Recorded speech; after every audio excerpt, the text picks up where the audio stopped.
ಲೋಕಾಯುಕ್ತ ಪೊಲೀಸರಿಂದ ಭರ್ಜರಿ ಕಾರ್ಯಾಚರಣೆ. ದಾಳಿ ವೇಳೆ 1,70,00,000 ನಗದು ಪತ್ತೆಯಾಗಿದೆ.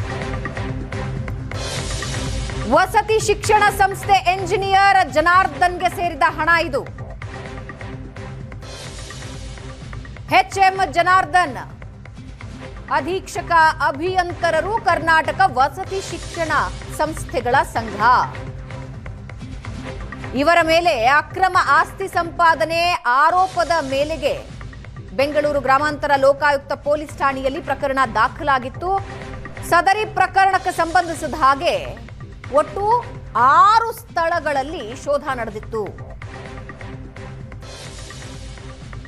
ಈ ಶೋಧ ನಡೆಸೋ ಸಂದರ್ಭದಲ್ಲಿ ಯಾರ ಮೇಲೆ ಆರೋಪ ಬಂದಿದೆಯಲ್ಲ, ಜನಾರ್ದನ್ ಅವರ ಸ್ನೇಹಿತ ಸುಜಯ್ ಶೆಟ್ಟಿ ಅವರ ಫ್ಲಾಟ್ನಲ್ಲಿ ತಲಾಶ್ ನಡೆಯುತ್ತೆ.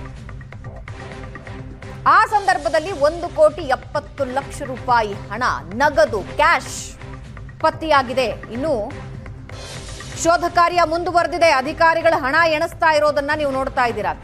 ಕಂತೆ ಹಣ 1,70,00,000